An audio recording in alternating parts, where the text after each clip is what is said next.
Welcome to Inside Area 9. I'm Kathy Bridgford and I'm your host today, and I'm with the Area 9 In-Home and Community Services Agency. Today we're going to be talking about a very important subject, Alzheimer's disease.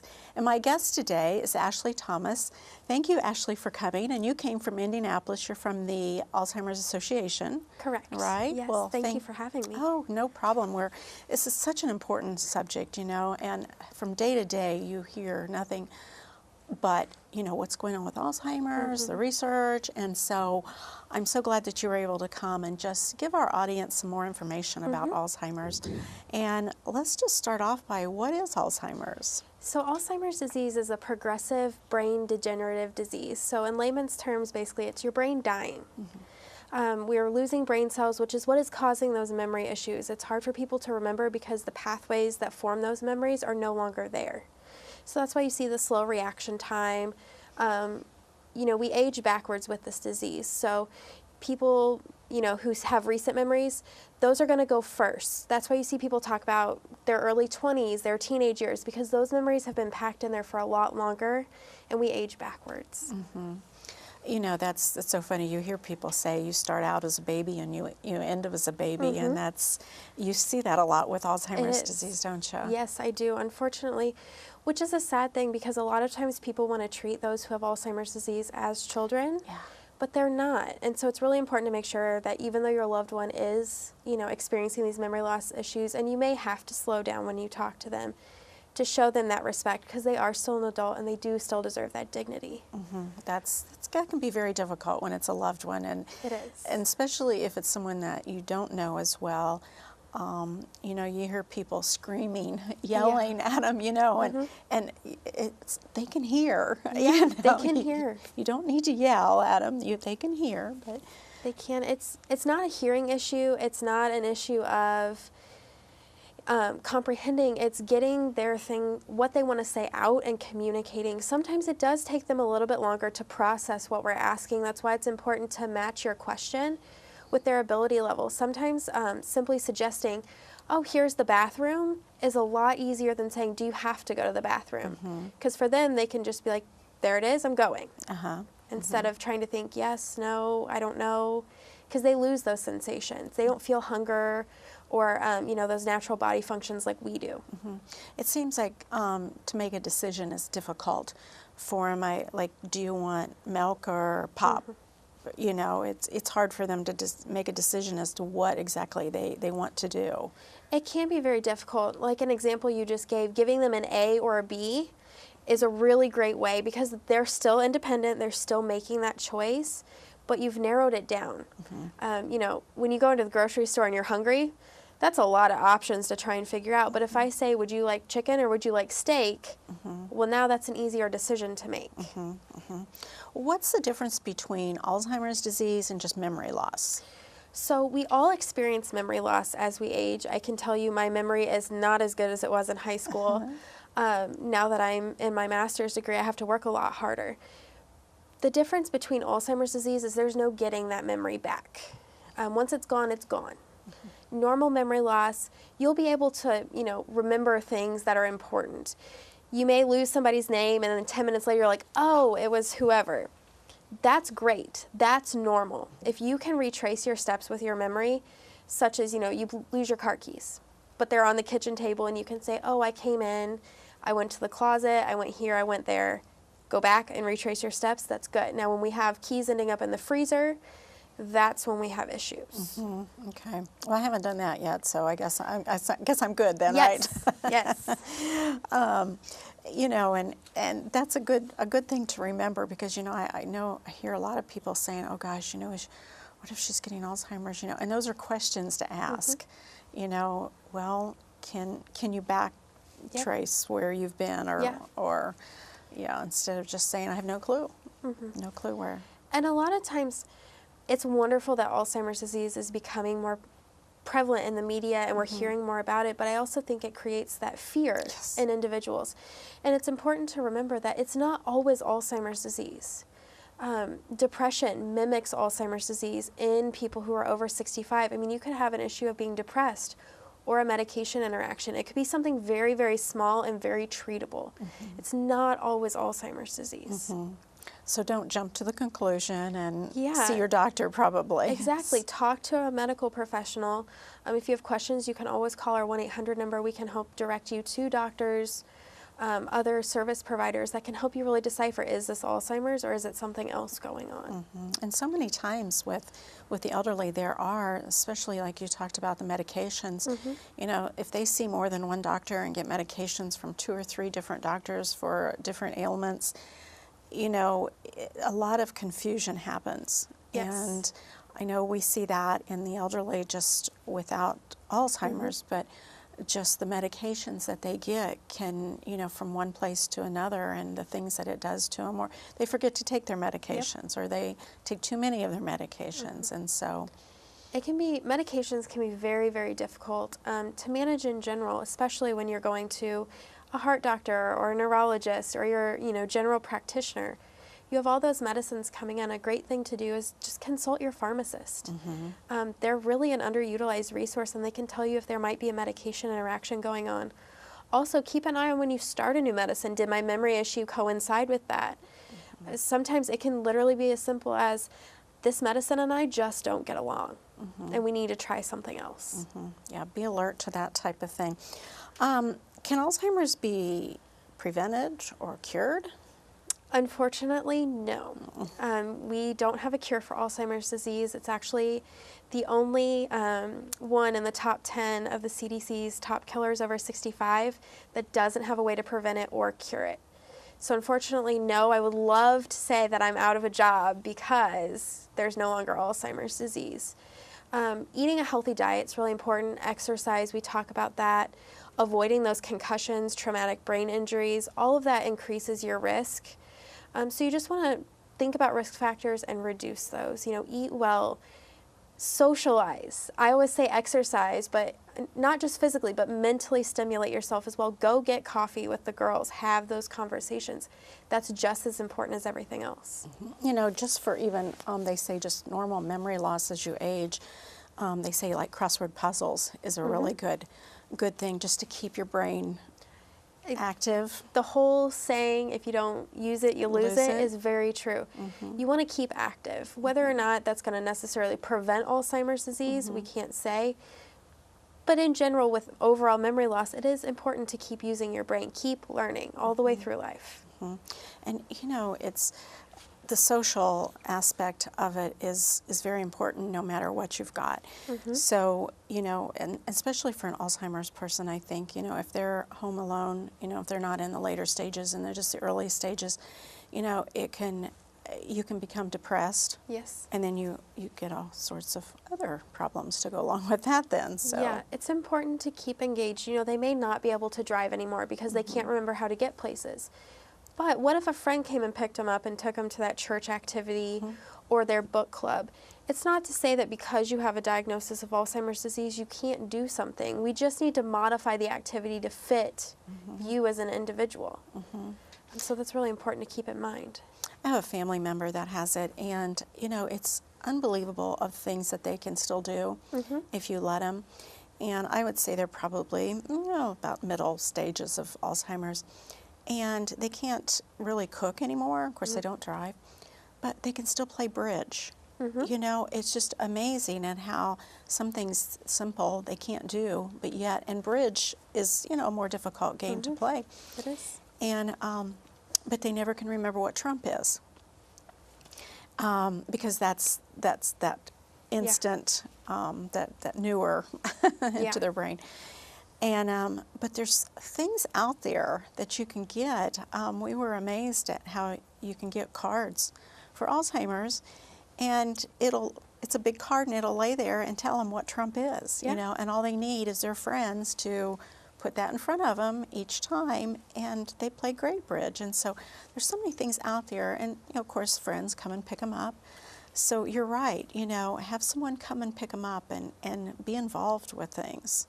Because it really does stimulate their brain. It's amazing how simple a memory aid can really benefit them.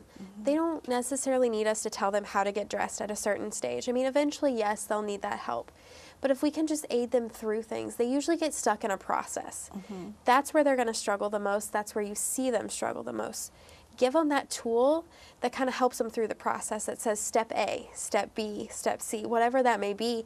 Because instead of starting all over, which is what you see happen if they get lost in the process, they can say, okay, I just did this.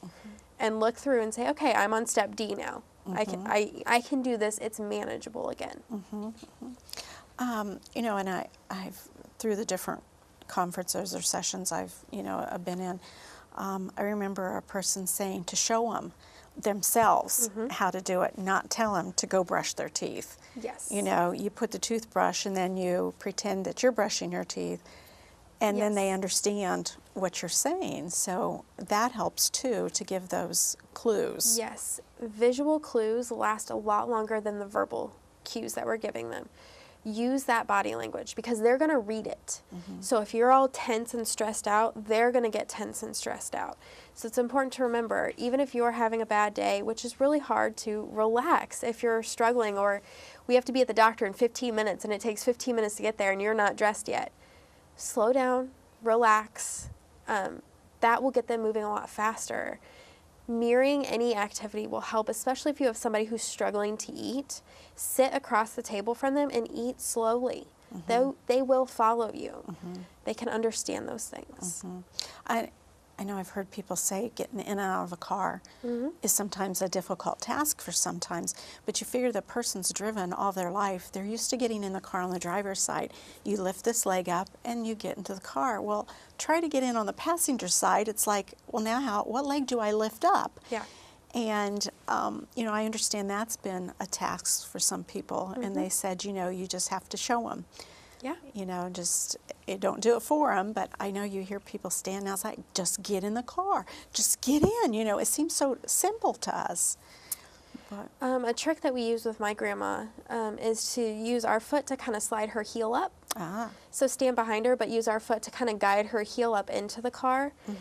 Then you're not really getting frustrated with them. You're not telling them what to do. You're hiding the way you're helping them. Yes. And then they're not frustrated, and it's not a big deal anymore. It's just like, oh, we're getting in the car. Let's go. Right. Let's have a great day. Yeah. I know my mother-in-law fell, and we kept saying, you know, Mom, you got to get up. You got to get up. And we'd want to help. We'd pull. Well, she'd fight against us. I can do it. I can do it. Well, her problem was that she couldn't figure out how to get up, you know. And instead of getting frustrated, you know, you need to give them some sort of a clue, you know, to roll over or something. But she had no clue how to get up. It's amazing to me the things that they forget first. You know, it's interesting, like you said, they can remember to play bridge, but they can't remember to stand up. And sometimes you see people shuffling their feet with Alzheimer's disease. They forget how to pick up their feet. Sometimes that can also be a visual issue. Sight changes with this disease, and so they can't tell depth perception anymore. So they can't see if there's a curb. They can't see if there's, you know, a wrinkle in the carpet. So they shuffle a little bit to try and help themselves out. So that can be a variety of issues going on in one spot that you may not know or understand. It's, you know, it's so easy to get frustrated with a person with Alzheimer's. I mean, you know, caregivers, I feel so bad for them because it is very difficult to care for someone if you don't have the tools and if you don't understand. Yeah, you know, if you have the understanding, you have the tools, you waste a lot of time getting frustrated when, like you said, if you just use your foot and, you know, one little trick relieves stress for everybody. So I guess I just like to encourage people to get as much information as they can and attend as many things as they can to learn how to manage it. Yes. What is some of the research that's going on? There's lots of research actually going on right now. One of the cool things that is happening with research through the Alzheimer's Association is our Trial Match program. What Trial Match is researchers basically submit their study to Trial Match, and we match them with individuals who may fit their study criteria. However, this is a one-way matching system. I'm going to give you all of the information for a study you may qualify for, but I'm not going to give that research study your information. So it's up to you to make that contact and up to you to decide if you want to participate or not. We have so many research studies going on right now that are not clinical. that are simply filling out a survey or changing the light bulbs in your house, doing simple things like that. We want to see what's going on big picture with this disease, not just what medications are going on. How can I support a caregiver better? What tips and techniques can we come up with to help a person with Alzheimer's disease function longer and better? So it's a whole picture that we're looking for. So Trial Match is a really great way to learn about these programs, and it's really simple. You can call the 1-800 number, press 1 and talk to a representative, or you can go online and look at Trial Match and get matched to those programs immediately right in front of you. Okay, it's called Trial Match? Trial Match, yes. And is that just locally, Indiana? No, this is all across the country. So Okay. there's more than 500 research sites right now around the country. So it's a great way to, if you want to travel and go see a destination, participate in a clinical trial, but you can set your radius as well. So you can say, I'm only willing to go to Columbus, Ohio, and Indianapolis, Indiana, and that's it. And we'll only show you studies that you may qualify for those cities. Okay. And you can get that information off of your website? Yes, Okay. it's through our program. Okay, all right. You know, I think in this month's or last month's AARP magazine, they were talking about some research that they're doing to relate arthritis with Alzheimer's. I mean, there's all kinds of stuff out there that people are doing, and that's what it takes. It does. It takes a wide variety of options. We have to look into everything because everything we do to our bodies can affect us in a different way. So it's important to see, you know, did my concussion cause Alzheimer's disease? Well, we know there's a high correlation, but did it actually cause it? We're not sure yet. So it's important to keep looking into those things. You know, I have family members that both husband and wife has Alzheimer's, which is, it's unusual, but it's not heard of. But then in your mind, you start thinking about, well, what caused it when both family members got it that weren't related? You know, Yeah. I mean, your mind just goes everywhere trying to figure it out. And I know the researchers are doing that as well to see if there's any correlation with something that, you know, might have triggered it. But it's just no end to it. That's for sure. Unfortunately, no, not right now. We don't have all of the answers. Every year we go to a big conference. This year it's in Washington, D.C. for national research to be brought out. So look around in April. There should be some more research findings coming out. Is there a way to know if someone is at risk of getting Alzheimer's? There are some 10 warning signs that we have at the association. A couple just to mention off the top of my head. Memory loss that affects that daily life. So can you remember when you're supposed to be at book club? Can you remember that you have that monthly doctor's appointment or that weekly hair appointment? Those types of things. I talked about the vision issues. Seeing somebody shuffle, trip a lot, stumble, those things. Fender benders with the car, that's a big one. Again, clipping the car as you're pulling into that parking space.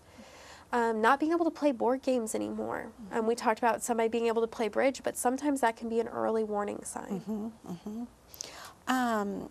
What about a person that can do those things, but are doing other strange things? I mean, you know, like all of a sudden they baked a cake and they put all sugar in and no flour, you know, things that they'd made forever. Is that a sign of, you know, or something? It can be. With these 10 signs, I know they'll put them up on the screen for everybody at home. You want to see multiples of them. But yes, not being able to remember how to bake that cake that you've done for 20 years, not things that you do regularly that you can no longer do may be a sign, but it could also be one of those other things we've already talked about, depression, a medication interaction, all of those. And what should they do then? If a loved one, a family member sees someone doing that, what's the first step that they should do? Talk to the loved one that you're seeing these issues with. Don't be accusing. I want to put that out there because no one likes to be accused. These individuals are probably noticing these issues themselves long before you ever did because they can cover these. And as a family member, you know they can cover up a lot of things in a 10 or 15-minute visit. So these issues have probably been going on for quite a while. So don't accuse them. Just have a conversation like you would any other time. Hey, Mom, you know, is there something going on? You've been a little forgetful recently. Don't accuse, just, you know, make sure you're doing it out of, you know, a loving way. Take them to the doctor. we can run those blood tests. We can start, doing the testing to see if it's Alzheimer's or depression or something else going on. So those are really the two key places to start. I don't know if you've read the book called Alice. Still Alice? Still Alice. Yes. And I was so happy to see that the movie came out this, in January. Or I'm not sure when, but I haven't seen it yet. But that was a really good book for me when I first started learning more about Alzheimer's. I don't know, the lady that got it was in her 50s, I believe, and she was, I don't know, a professor, a Harvard professor. Yes. And the things that she did to hide it for a long time, and just the things that she did with her, I don't know, BlackBerry or whatever, to ask her every day, do you know how many kids you had? Do you know what their names are? And I don't know exactly what it was. I don't remember. But just things like that, that it was to, for her mind to know whether she can still do these things was just amazing. So I would encourage people, since it's out in the theaters now, to see that. I would encourage that as well. I think it gives a great perspective from the person who has the disease. Yes. It is scary for them. I know one scene, if you've read the book or you're going to go see the movie, where she stands in the square and has no idea where she is on her run. Yes. That's real life. Yes. That has happened to people before. Yeah. I applaud the author for doing such a great job of putting somebody in those shoes and understanding what it is like to have Alzheimer's disease in those early stages when you're aware of those cognitive changes. Yeah, that fear that they must have when those things hit them like that. Or they're, you hear people getting lost. They get in the car and they end up in Kentucky and they were trying to just go to, Centerville or whatever. And how scary that must be for them. Yes, I mean, it can be terrifying for them as well as the family member who's trying to find them and help them, because, if you get in the car and your cell phone dies, that can be pretty scary for everybody involved in the situation. Right. Well, tell us some of the things that the Alzheimer's Association is doing. So we have a lot of things going on right now at the Alzheimer's Association. We do free community education. A lot of them here in Richmond are hosted by Area 9, which is great. We have programs that talk about the 10 warning signs of the disease, fact versus myth of aging. We have the Basics program, which really covers the basics of Alzheimer's disease. If you can't come and see those programs in person, you can always check them out on our website. We have most of our programs recorded. Oh, great. If you have questions, you can always either email us or contact us. We have the Community Resource Finder as well, which that can lead you to a support group in the area, which we have 3 that happen actually out here in Richmond, 3 different times during the month. So some are on Wednesdays and some are on Sundays. So it's a great way to find somebody that is in your situation. We also have the Walk to End Alzheimer's every fall out here. It's a great time to come and meet individuals as caregivers, as people with Alzheimer's disease, and celebrate somebody's life. Other events that we have coming up, I know in June we will have Purple Sunday, which is an opportunity for churches to participate. Just pass that information to your congregation. We also have Longest Day, which is a great activity. You can do any activity you want for 16 hours. It's supposed to simulate being a caregiver and not being able to walk away and having to keep going. Even when you're tired, you're fatigued, this other person needs you. Oh, that's a new program? That is brand new. This is our second signature event, so we're really excited to be rolling it out. Oh, yeah. And when's that going to be? That'll be in June, on the longest day of the year. Okay. Around the 21st or Yes. whenever that day is. I believe it's the 21st. I believe both of Purple Sunday and Longest Day are on the same day, so you could combine the two. Oh, okay. Well, that sounds great. Sounds like a good idea. And scheduled programs in the area and how to register. They register through you. Yes, through our 1-800 number. Okay. Just call in. Make sure you have the name of the program you want to be signed up for. So I want to be signed up for the Basics program in February. You don't need the exact date. Just say Richmond and the Basics. Okay. Most of our programs are roughly an hour and a half, so they're quick to attend, and they're free. There's no charge. We just ask that you register, so we bring the appropriate amount of material so nobody gets left out with that stuff. And I know we usually have those programs listed on our website or in our quarterly newsletter Yes. as well. So if you're on our mailing list, you'll get that information too, because we usually try to keep that promoted. Wonderful. There also can be found on our website. If you call the 1-800 number, we can mail you a newsletter from our office that'll have all the programs listed for the entire state for 6 months. Okay. So the great thing about that is if you have a sister that lives up in Mishawaka and you say, I think that we should go to the basics program, she can attend the closest one to her and you can attend the one down here. Okay, great. I know our show, our taping is in Connersville as well, and I know there's programs in Connersville as well. So, like you said, get on your website. You can find one near you then. Yes. Okay. How can someone help find an end to Alzheimer's?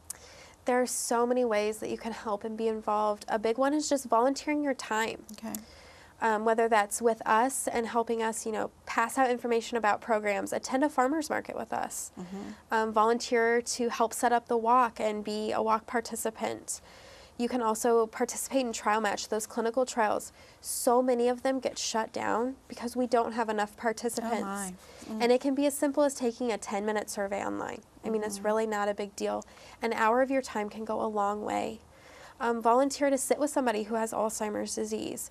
Even if it is just for an hour, that caregiver will appreciate you way more than you will understand. Yes. Going to the grocery store by yourself if you have a loved one with Alzheimer's disease can be a true relief and vacation. It is.